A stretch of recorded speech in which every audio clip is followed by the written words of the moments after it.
write that down. What's that sound like? But to think, like, maybe we can find, I'm sure you can go online and find it somewhere. And there'll be some tape of somebody somewhere singing that rag. But to think that that's what Mukunda is doing is the wrong idea. And we see that they're not doing that. I once asked Gurudev, Srila Govindra Maharaj, about, one thing I said is, that, where Haritala is, down the street from the Mott, that famous place, Haritala. It's legend is Mahaprabhu once rested there. So like there's Visram Ghat, which means rest, sleep, in Vrindavan. During some kirtan or something, Mahaprabhu once rested there. That's what they say. So every year at Gaur Purnima, they would hire, I didn't know all that, but I once came back to the Mott, they just like went by their kirtan, say on the rickshaw, and I was saying, I just came in and I was sort of like, really impressed by it and sort of excited about it. I said to Gurudev, thinking I was being humorous even, I said, Maharaj, those sahajiyas down the road, they're really good. So I was making my own little joke, but Gurudev, the master, without, showing this very serious look on his face, he goes, no, Maharaj, those are not sahajiyas. I was like, they're not? He goes, no. He goes, they're a professional.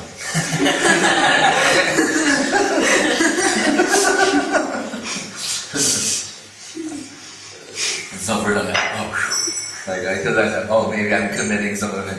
They're professional. So they have, like musicians have a fake book with many different, like, what are we doing? We're doing Kali, it's Kali Puja, page 85. Everybody, it's Ganesh Puja, Krishna, they do them all. And they're the best mridanga players, kartal players, singers, all of that. They are really good. Because I asked Gurudev also, I said, what about all these melodies that they employ from time to time? Where did they come from? He said, from us. He said, but once they take it, then we leave it, to not be associated with that. So, we use the word kirtan, as in Shravan, Kirtan, Smaran, etc. And in that famous sloka in the commentary, Vishwanath Chakravarti, Sridhar Swami is saying, Ado arpita pascha kriyeta. For it to qualify as being devotion, it has to be beginning, middle, and end for Krishna. In other words, this idea that you do something and you give the result to Krishna, that's not bhakti proper. He's saying, no, that's not it. The beginning is for Krishna, during is for Krishna, and everything's for Krishna. And it's conceived of that way from the beginning. That's the impetus for doing that. So that means, like Guru Maharaj said so many times, talking about the holy name, and it's equally applicable to kirtan. He would say, quote this part from the 6th canto of Bhagavatam, generally known as the Ajamil section. He'd say this one line, so it says, Vaikunta Nama Grahana.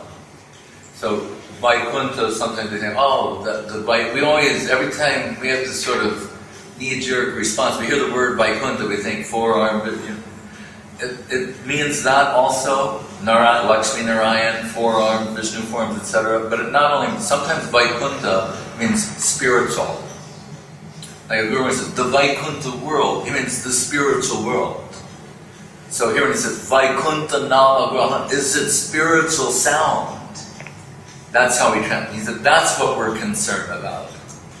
Like someone said to him once, they'll read somewhere, it says, and japa, it can be chanted, softly, silent, mentally, it'll mention or allow different things. Which one is the best? Someone asked Guru Maharaj.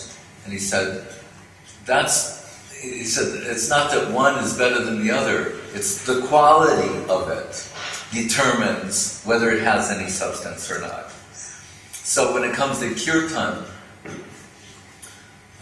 and it's one of the most famous examples, is that, Srila Saraswati Thakur, 24 hours before leaving the world, he has different devotees singing songs actually for a few months.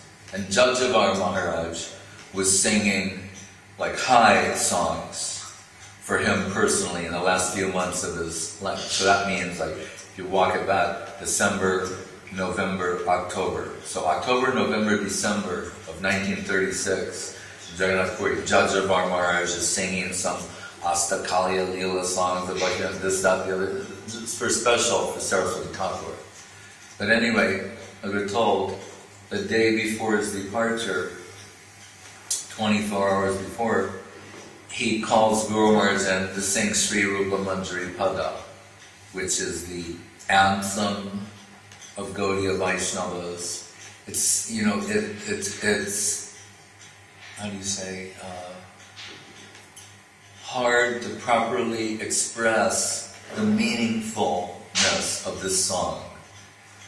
It's you say, all right, he asked him to sing, a song written, it's not, it has, super meaning attributed to it. So I can only use this word, an anthem. Like a country has its anthem, that, all the citizens rise and they sing from their heart. So, it's a crude example, but there's some parallel. This is the anthem, written by Narottam Thakur of the Gaudiya Vaishnava, those in the Rupa Nuga line.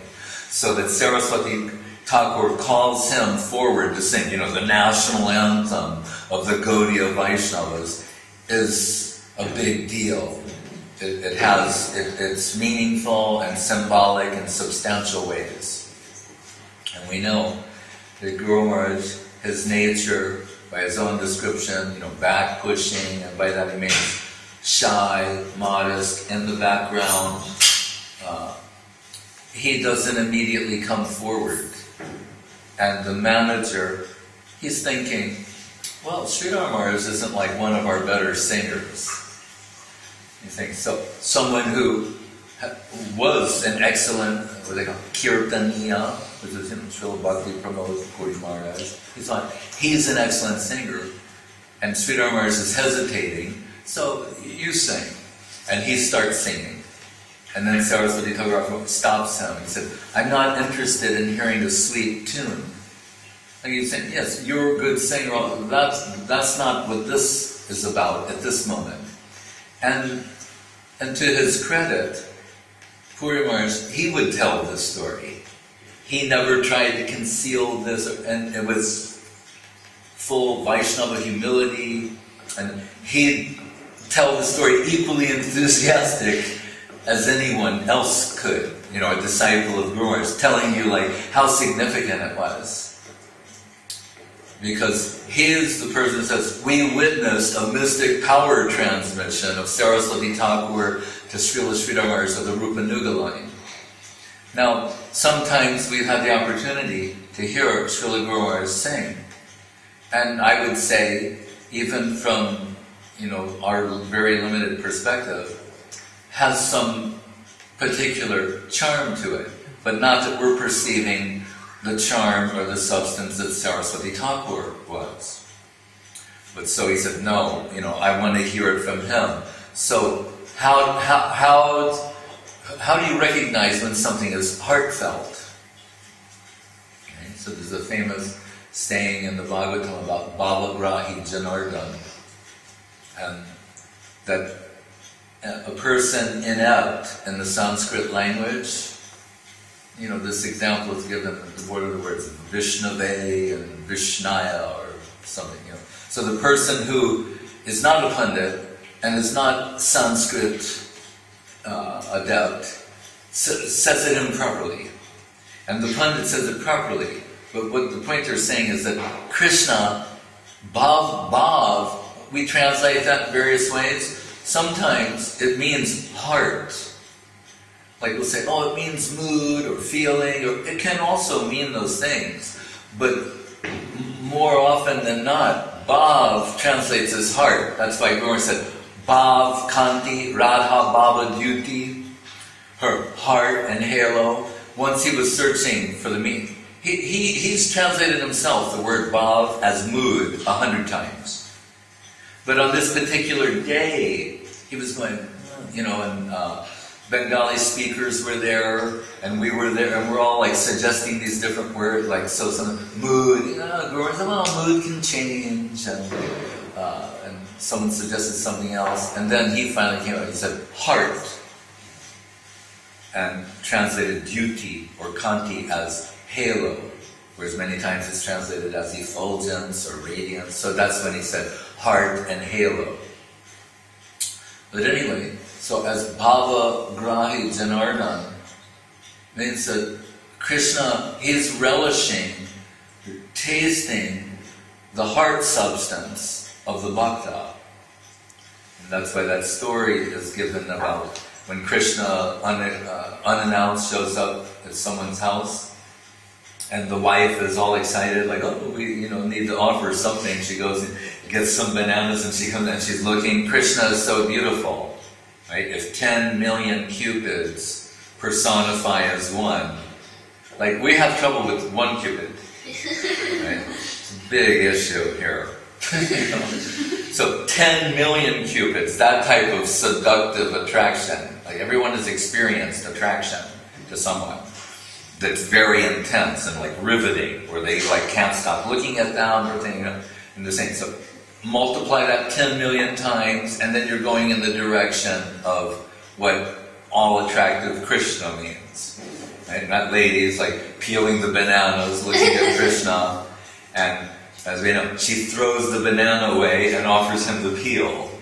But it's like really saturated with bhav, with heart. So Krishna's tasting that, and it's extraordinary. So it's the same kind of point. Someone, to say it in parallel, maybe they're not the best singer, but their heart is in it, in the right place. That's what he is tasting and appreciating. Whereas someone might be dexterous in terms of mridanga or singing or whatever, and the heart might not be there. So does it mean that all skilled mridanga players are, heartless? No. But everyone has to be aware of when there's too much ornamentation, too much emphasis on style, as opposed to substance. And we see in the few recordings we have of Srila Gurudev singing in the presence of Srila Guru Maharaj. Those kirtans are extraordinary, and they're also, what's the word? They set a standard. I can't think of it. There's another word, but they're the model. The model. Exemplary. They're the models for what's to be done. Because in Guru Maharaj's presence, an inordinate amount of ornamentation, embellishment, or style is not going to be tolerated. And so here we have mainly this Radhastami Kirtan. And Gurudev singing these songs, and there's a particular way they do it, and at least you notice it's very simple. He's not singing in such a way as no one can respond. He's not drunk, although we know Gurudev was an excellent singer, his father was a singer, and guru of singers, and that kind of thing. And from an early age, Gurudev was also doing that. But he was like, sort of containing his vocal ability and keeping it very simple, so that people aren't thinking about his voice or his vocal ability, but those who can hear those songs and those words and their meanings, the full concentration is going towards that. So really, the ability of the mridanga players and the singers is to serve the song, not to draw attention away from the song toward their ability. And you hear that in the Rath Yatra also. There's, when they have those kirtan parties, how many are there? Because there's one on each side, the front and back, that's 4, and then I think 2 more. Yes, I think. And then there's 2 mridanga players in each, so that means like 12 or... And you can imagine these are inconceivably qualified players. But there isn't a big description about that, other than the sound they're making is resounding throughout the universe. They're talking about the quality of the kirtan. Then Mukunda began to sing, and he sang this, or Swarup Damodar started singing these slokas. There's the least amount of emphasis about ability.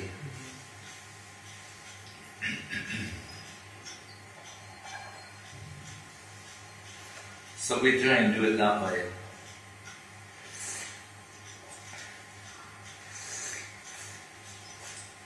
But still, we want people to know how to play the mridanga properly. Just because you know how to play properly doesn't mean you're doing something that's mainly stylistic. No, there's a way that it's played in Gaudiya kirtans. Maybe there's a few different styles, but there's a particular way. You're familiar with it. Sadhupriya Prabhu, Gurudev's heard him play. I remember, of all the singers, rarely did I hear Gurudev compliment, but the person he complimented in my presence was Krishna Chandra Prabhu. He really heard him singing at different times and expressed, like smile and liked his way of singing.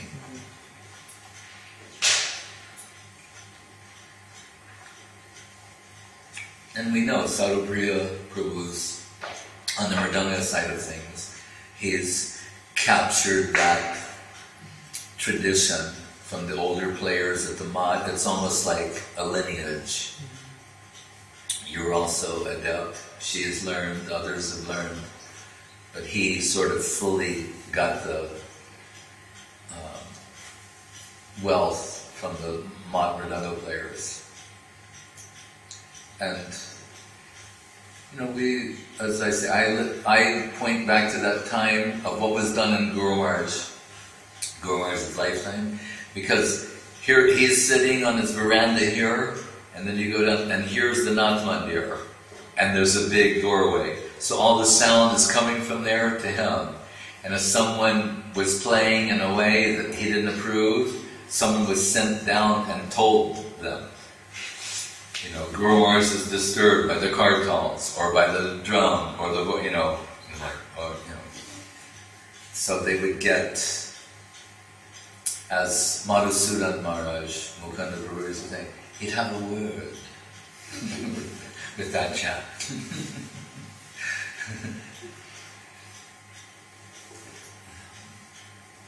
But we see Mahaprabhu always giving recognition to heart and substance. Like the time he's going to the Rath Yatra, not Rath Yatra, to Jagannath Darshan, and there's so many people, we know in India, well, I'll preface this by saying, because in the Darshan, there's excitement to go and see the deities. So once when they're making a big temple in ISKCON in Bombay, and the architect, who was Dutch knows something about architecture, he was telling Prabhupada, I'm designing this in such a way as wherever you are in the temple room, you'll have full darshan of the deities. And Prabhupada was saying, that's not good. And they're like, what? I thought that was the idea. No columns, pillars, nothing big, and so even if you're way in the back, you'll be able to have full, and Prabhupada said, no. He said, it is better when it is small. Then it creates some excitement. Everyone has to run to the front. So I'd heard that before. And then with some devotees, we went to Natadwar. You know Natadwar? It's, this is where, we always talk about Gopal, Madhavendra Puri's the deity that he finds. Gopal is on Govardhan Hill, lifting Govardhan Hill, that deity. So because of the Muslim invasion, etc., he was moved from Govardhan and he ended up in this town called Natadwar, which is more or less either in Gujarat or on the edge of Gujarat. And this is a town, I mean, I went there in 1976, but in India it's probably the same, or close to it. But we saw a town that existed for the deity. We always hear these things like in the Bhagavatam, in the book or somewhere. This was a town that was like that. The deity was the center of every activity. So, for example, all the shop owners, and they're selling, saris, the typical stuff they always do, the fruit sellers, the guy with the blender, and everybody. Then it's like, it's time for arati. Every shop closes, and everybody goes to arati.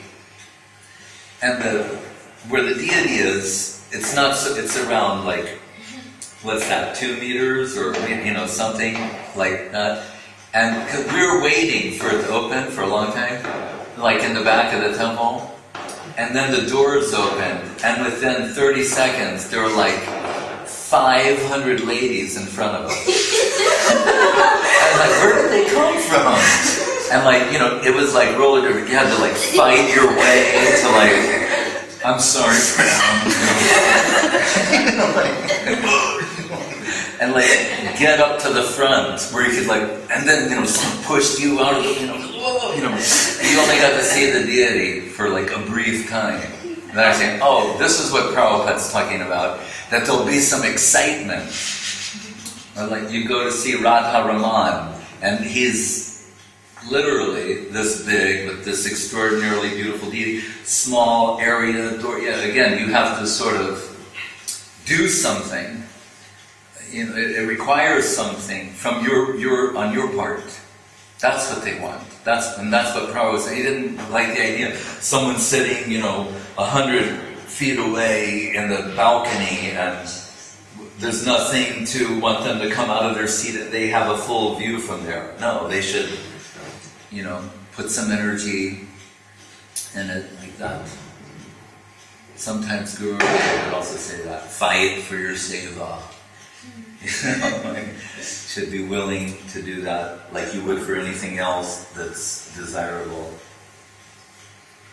So anyway, Mahaprabhu, he's going for the Jagannath Darshan.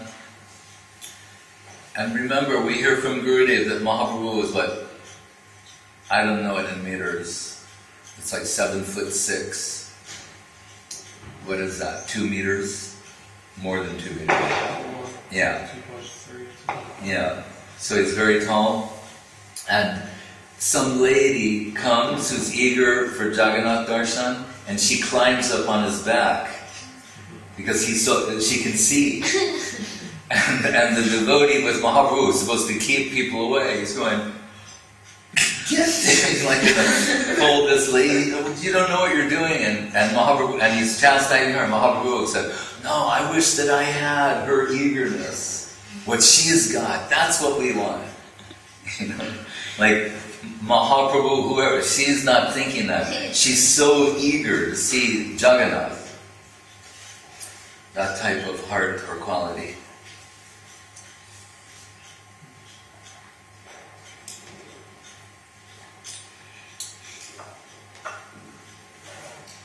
At the same time, we should try and sing nicely. That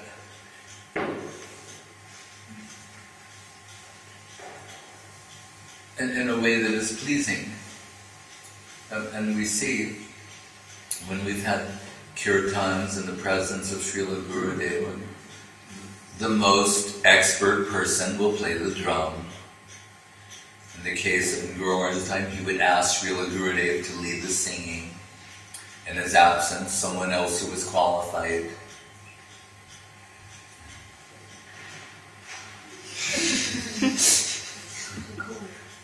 Is it just a bug or it's a mosquito? Mosquito.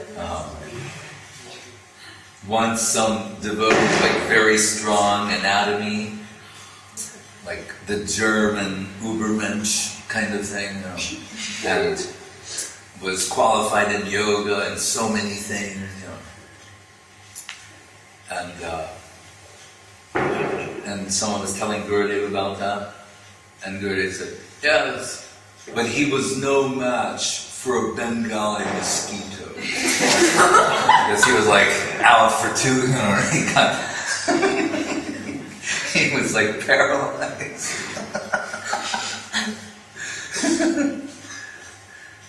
Is that the one that actually died? He didn't die. Because I heard there was one devotee who actually, he was like a health freak, you know, completely, and he went to Navadvip. That can also happen. But my point is that he was so big and fit, and he said, but not a match for a Bengali mosquito.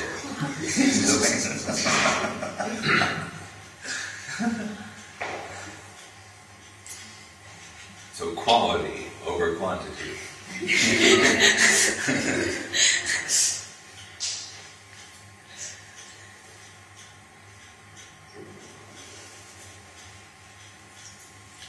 Remember that story you told me about Gaur Rush and the mosquito nets?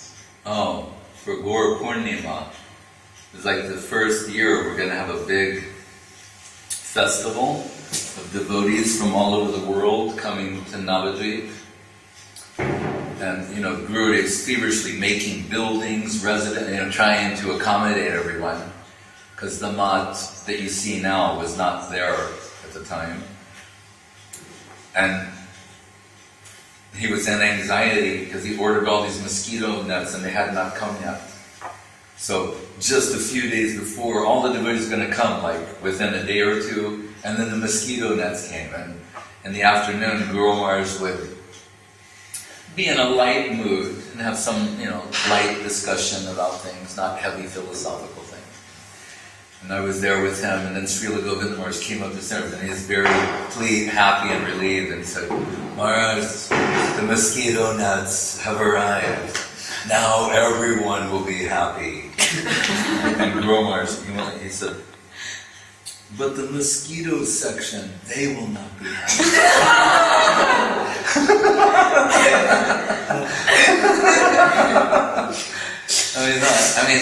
It shows something of his sense of humor, but it also shows something about the depth of his thought, that he could so quickly think that they'll experience some unhappiness.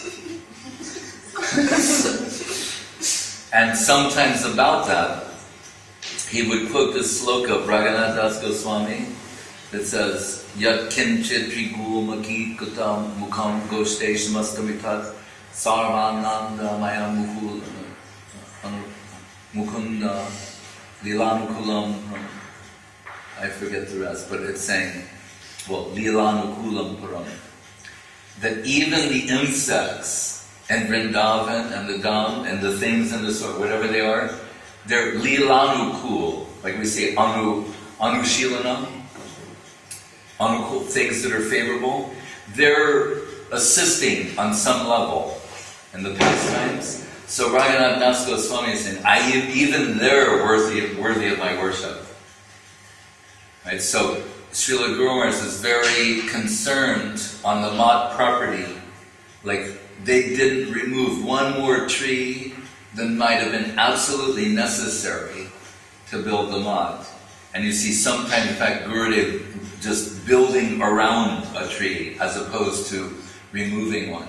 They're showing some respect because it's, you know, from the Dham, born in the Dham, sprung out of the soil of the Dham. It must be some, you know, person worthy of worship. And after Srila Guru Maharaj's disappearance, Gurudev pointed out like a tree that left in separation within a short time afterwards. It gave up its body, and in honor of that tree, Gurudev took that tree, and the doors to Guru Maharaj's Samadhi are made from that tree. That type of, you know, deep culture thinking.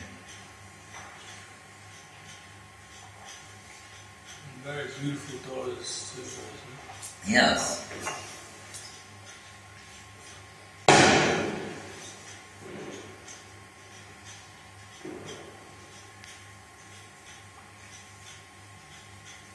Any questions about anything?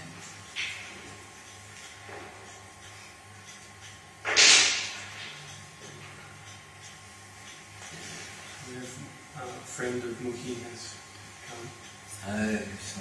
Where did you come from? Which city? City. City. You don't know. Oh, I won't know the name? A small city. Uh-huh. There are small cities in China? Yeah. The biggest ever small city. What's it called? What's the city? Let's see. Fushan. Bishop. Yeah. For sure. You all know for sure. Yeah, now you know. All right. Muki met her in. Where did you meet Muki? Okay, she goes to school. They learn in Thai language. Right. Learning Thai with Kirtida at the school. Really? Staying here for a year. Uh-huh. Some hardcore training. Krishna Priya will test you.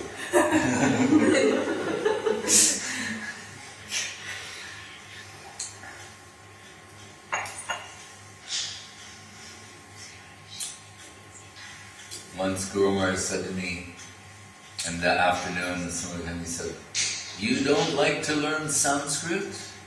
Like that. And I said, "No, actually I really would like to learn." And a few different times started, but things happened in such a way as I couldn't continue.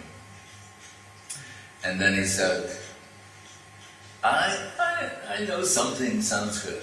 And I think this is, the author of the Prema Dhamma Deva Stotram, the Prapanna Jivanamritam, numerous slokas in praise of Srila Saraswati Thakur, Gorkishore Das Babaji Maharaj, the Bhakti Vinod Viraha Dasakam, the Vyas Pranam, the Gadadhar, all the Saraswat Arati, all that's Bengali, but Guru Maharaj said, I know something Sanskrit.